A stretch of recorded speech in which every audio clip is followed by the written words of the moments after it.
Hey everybody, my name is Dirt Merchant LC, and today I'm going to be sharing with you on how to be a part of a successful bubble team in the Trials of Osiris. This is a very complex strategy, believe it or not. It doesn't just hand you wins, and you are on a knife edge when you do this. As you can see here, I'm making the other team upset, and they're throwing everything they have at us to stop us. But not to worry, I'm about to revive a teammate, kill this guy, and finish off the round with a success. Now, the first step to doing a strategy, you want to make sure that you and the rest of your teammates are all Titans. That is step number 1. Bonus points if you can all sword bear. Anyway, once you get your group of Titans, it's another must-have to make sure that they're all defenders. Otherwise, it's impossible to deploy bubbles. And also make sure that you have an arsenal of primary weapons that you are good with in the Crucible. And it also helps if everyone is running a shotgun, maybe one sniper if he knows what he's doing and if he's careful. Also note that I have only intellect and discipline on all my gear, and also my gloves and my helmet have melee attack speed buffs on them. Those can be very useful when you're in your bubble and you have to resort to meleeing in those desperate situations. Now also, everyone needs to be having Alpha Loopy equipped, that way you can get more orbs per bubble, and revive fast. Win-win. Now, the magnetic grenade's sort of useful, the spike grenade's kind of useful, not really, but the suppressor grenade is very useful, because it can shut people off their super, as shown here. That gunslinger only got 2 shots off, and was never able to get the 3rd to kill us. Same here with this blade dancer. I throw my grenade, and he immediately stops the super, starts shooting, and we can finish him off pretty easily. Next is the jump of your choice. I recommend increased control because it allows you to move faster because it propels you in a forward direction more than an upward direction. As you can see here, I'm the last guardian standing. Start flying over this way, and I'm going in for a miracle play here. Skip past this guy, surprise this Titan here, and revive my teammates.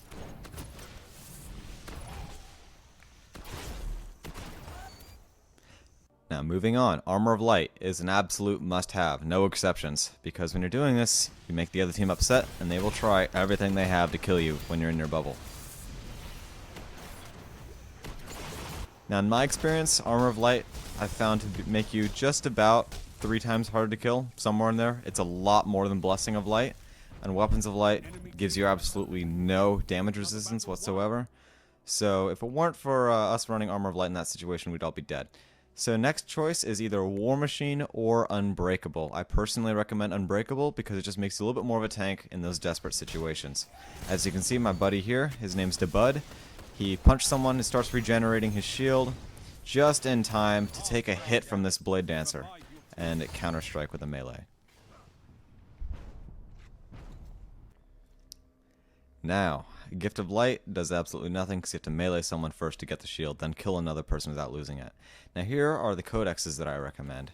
I recommend Codex 1 because it gives you the most armor for that tree, and we'll get more into that in a second. Gift of the Void is also a must-have because when your bubbles get popped, it is very nice to be able to just deploy another one immediately on top of your teammates' ghosts and revive them if the need arises.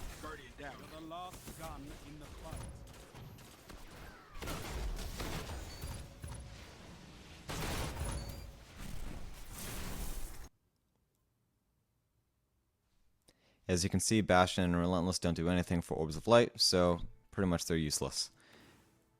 Now, here are the codexes again. Notice how I'm maxed out on armor, and I'm just moving these around so you can see the armor difference from the different combinations. As you can see, Untouchable not only gives you a cooldown bonus, but it also gives you a little bit of armor as well. As shown here, I take a Trip Mine and just shrug it off. So now here's my shotgun roll that I recommend. If you're fortunate enough to get one of these in the dark below, I have Aggressive Ballistics, Luck in the Chamber, Hammer Forged, and Shot Package. This is the ideal roll in my opinion, but if you have something similar, that works just as fine as well. Now here are my 14 points as far as strategy goes to being a successful team when you're all Titans in the Trials of Osiris. Number 1, obviously, is teamwork and staying together in a group, because if you're by yourself, and the other team is staying together, they will just gang up on all of you. So it's better if you do that to them instead. As you can see here, I throw my grenade, I manage to hit every single one of them with it, and steal a shotgun kill. I unfortunately die, but because they're all lit up like the 4th of July, my teammate was able to finish them up pretty quickly. Next thing is to know where the flag spawn's at. On this map, the Cauldron, the flag spawns right where the B flag is. And I sped this up just because this took a little bit of time to carry out this strategy in this particular game. As you can see, we're slowly inching our way towards where that flag would spawn in at. And just in the nick of time, we arrive right when that 10-second warning shows up. And we manage to just wade these guys out. You're in overtime. If you can't kill them, capture the zone.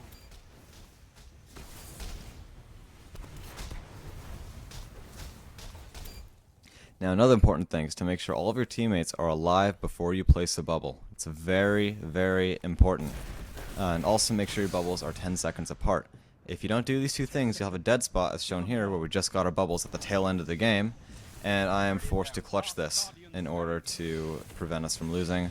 I almost clutch it, but unfortunately, yeah, I slipped my clutch. Next thing is, don't panic bubble, don't use a bubble on the heavy round, and don't leave your bubble. Those three things are important.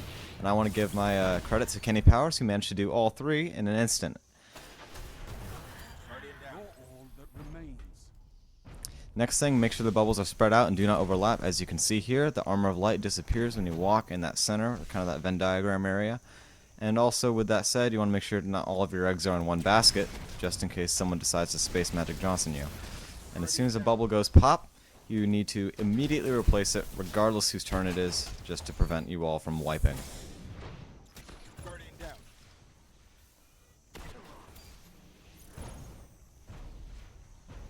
Another big thing is awareness. You need to keep track of who's supered and who isn't. As you can see here, that little yellow box where his level is flashing yellow. That means he is supered. Look closely at this Titan as I get revived. I follow him foolishly and I wasn't paying attention that he was also supered.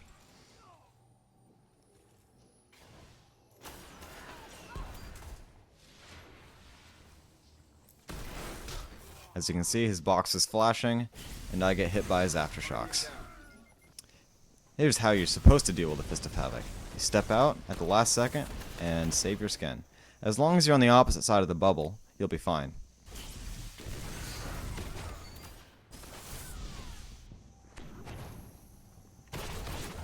Now this is how you deal with a Nova Bomb. You just stay inside the bubble, simple as that. You will see a trend where for most of these supers, your job is to just stay inside the bubble where it is safe.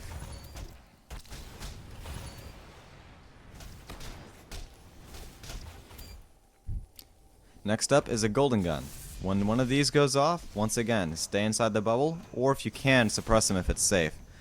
But you will always be able to pop bubbles faster than he can take them down. Blade dancers are a little bit interesting, because you can deal with them in a variety of different ways. If they come swinging in, you want to just shotgun punch. It's pretty simple, just face them head on. Here comes another one. Comes swinging in, just face them head on, and then get them out of there. Now, if they're using Razor's Edge, you gotta do something different. You gotta step out and then punch them. Shotgun and then punch them, that is. Because if you stay in the bubble, you will get slaughtered by that shockwave. It only takes 2 to break the bubble, and that second one kills you after it breaks. I hope you guys enjoyed this video and learned something from it. I really wish I could make it shorter and more sweet, but this is a very technical strategy, and it takes a while to master.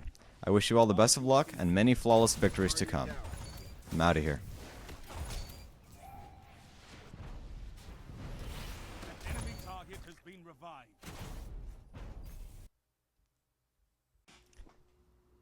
And I almost forgot, I want to include this quick bonus message.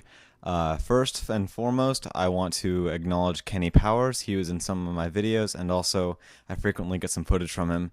We just do a lot of Crucible together. So if you can give his channel a quick view and maybe subscribe if you like his stuff, that'd be greatly appreciated. And also another thing I want to point out, I made a slight historical reference in my video. If any of you guys catch it and send me a link or a message describing what you think it is, I will include your footage in my next video. And another thing, I want to give Drifter, D-R-I-F-T-0-R, he's another YouTuber, he does a lot of Call of Duty in-depth commentary.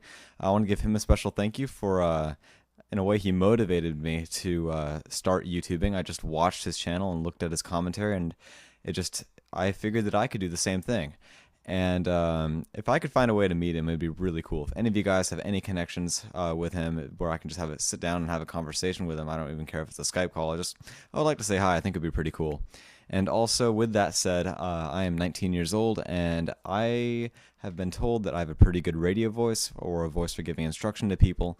So if any of you guys have any positions, or know anyone that has a position where it involves someone talking into a microphone, or like for radio or anything like that, if you could send me a message or some contact information for that party, that would be really appreciated too. Thank you very much for sticking around for this tail end of the video, and I will be seeing you soon again.